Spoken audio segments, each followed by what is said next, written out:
school. Ano-ano yung mga naiisip mo dati? Parang hindi ako makakapasok. Nag-ala ko nga hindi na ako makaka-enroll grade 8. Yan ang iniisip ko kung makakapag-aral pa ba ako. Tapos natawagan ko si ate kung magpapa-enroll pa ako. Ako yun lang din, mag-aral lang mabuti. Tapos syempre, ingatan din yung sarili kasi kahit anong gusto mong pumasok sa school araw-araw, kung magkakasakit ka naman, wala din, di ba? So, kasama yan sa pag-tatrabahoan mo, yung ingatan yung sarili mo. Ano? Morning po sa ating lahat. Subscribe po natin. Ednat Mundor. Kalinga partners mga kaibigan sa Samar. Northern Samar.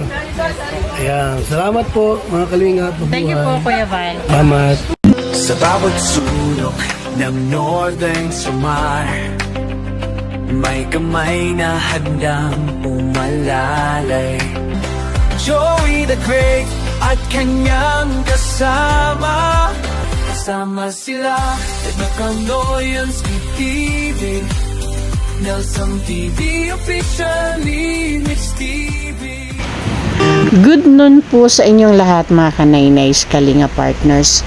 Andito kami ngayon ni Pimpim. Pagasolina lang kami. Tapos, diretso na kami sa location namin. Nasa mission po kami ngayon. Ang team ko po ay nasa Dait. Si Amba Joey the Great po ay nasa Dait. Kasama niya po si Nelson TV Official. Si Limix TV naman po ay nasa Mapanas. Kaya, si Pimpim muna ngayon yung kasama ko sa mission. At the same time, banding na din. Kaya samahan nyo kami mga kanaynays and kalinga partners. Okay mga kanaynays, balikan ko kayo mamaya pagdating namin doon sa location namin. Ayan mga kanaynays, kalinga partners, nandito na tayo sa bahay ng isang bata na talaga naman hindi matatawaran ang sipag sa pag-aaral. Pero muntik na siyang matigil dahil sa problema financial. Pero dahil kay Manay Terry Anderson, siya po ngayon ay tuloy-tuloy na makakapasok sa school. Thank you Manay Terry Anderson. Okay mga kanaynay, samahan niyo po ako at kilalanin niyo po itong bagong scholar natin.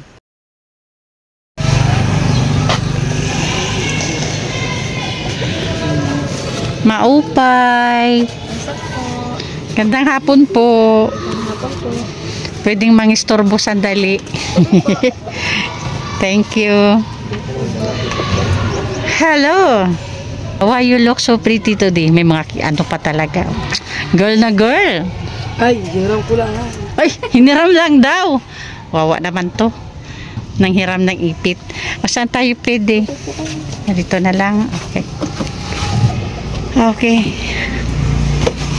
Okay mga kanaynays, andito na ulit tayo. Andito na sa bahay ni Justine. Saan si ate? Ate, pwede ka mag-join dito.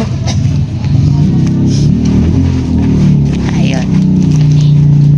Gandang hapon sa inyo. Gandang hapon po. Musta? Musta hon? Araw-araw ka na pumapasok, Justine? Musta na ang klase? Okay naman. Okay. Wala namang problema sa school. Justine, medyo madilim tayo. Hindi ko masyadong makita yung beauty mo. Ganda mo pa naman ngayong araw.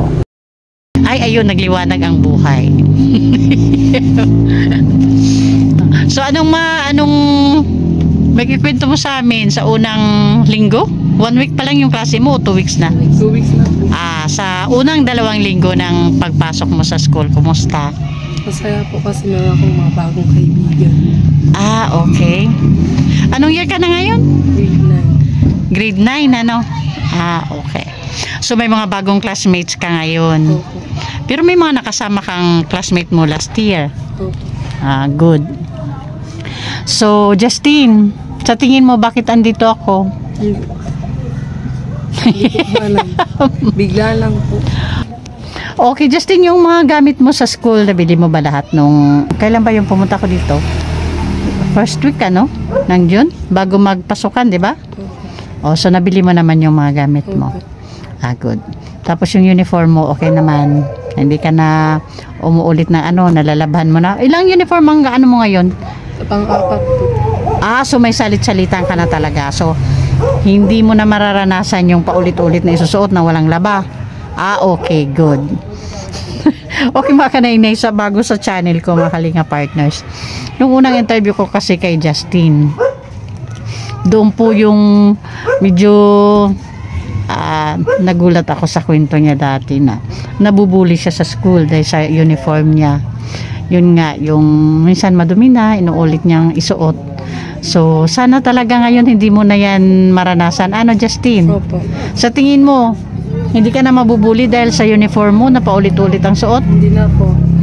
Okay. So ano, ganun pa din yung daily routine mo sa school? Pagka hapon ka na umuwi, hindi ka umuwi ng tanghali? Hindi po. At hapon? Okay. Okay, hindi ko na patagalin mga Kanainis Kalinga Partners. Nandito tayo kay Justin para ihatid yung allowance niya para sa kanyang pamasahe sa araw-araw tuwing papasok ng school.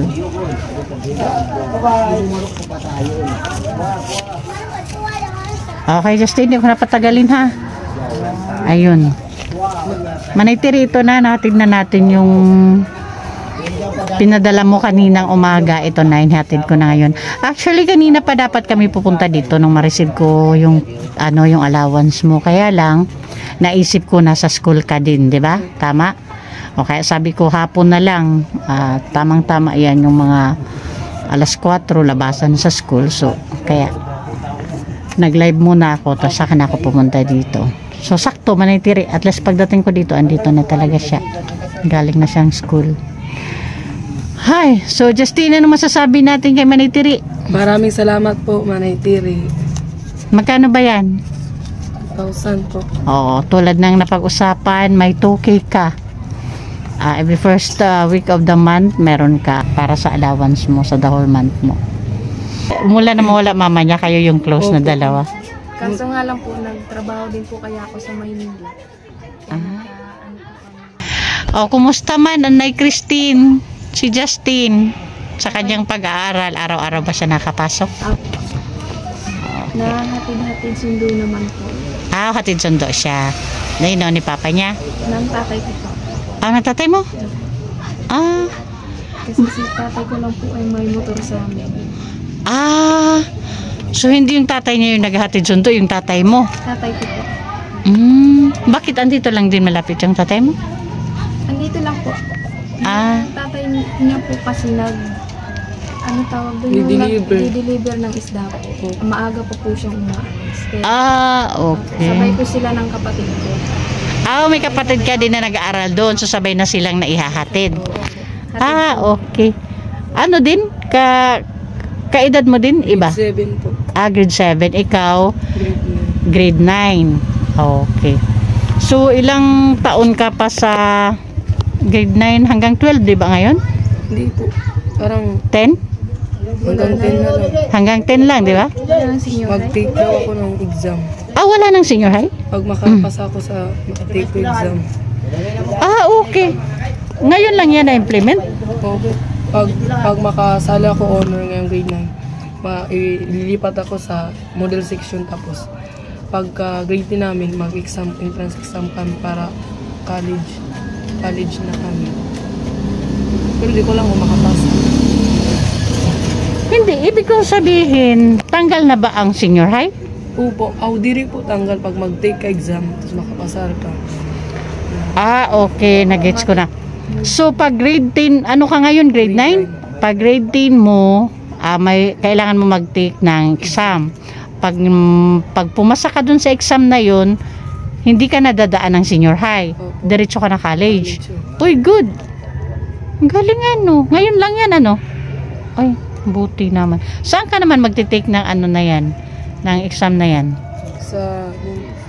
Diyan din sa school nyo o hindi? Opo, dyan po. Pero pag malipat na akong section sa STE. Sa star section. Pero kailangan sa star section ka sa pag grade 10 mo next year. Pero pag hindi ka sa star section, hindi ka rin makakaabil ng exam na yun. Pero sabi naman sir, may chance daw ako sa star section. Kaya ngadto kasi gipamili kami. Ako lang ato maupay ang bawal sir. Sa emo section. Sa section. Pero wala sir bawi ko no base mailipat ako nagto. Okay. Ay, yan Justin yung bagong task mo na pagsisikapan mo. Kasi 'di ba, sayang yung 2 years 'di ba na ada ka sa senior high. So kailangan pagsikapan mo yan na may star section ka next year para maka-take ka sa exam na yun. Kasi malaking ano yan sa'yo. Malaking kagaanan yan. Imagine mo yung 2 years na mag-stay ka sa senior high, 'di ba? Samantalang pag nakapasa ka doon sa exam na yun, diretso ka college. Grabe yung 2 years, ha? Kasi sa, 'di ba, sa una, ang dami mong iniisip para sa pag-aaral mo. Sa ngayon sa tingin mo, gaano kagaan pakiramdam mo ngayong sa tingin mo may umaalalay na sa ano mo sa pag-aaral mo sa panggastos? Nakapagdaan po dahil wala na po kong iniisip pa ng iba kundi mag-aral ng mabuti, magtapos ng pag-aaral. Okay, mag-focus sa araw-araw na aralin.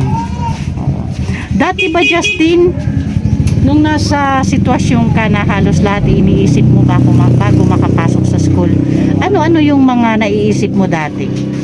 Parang hindi ako makakapasok. Nag-ala ko nga hindi na ako makaka-enroll grade 8.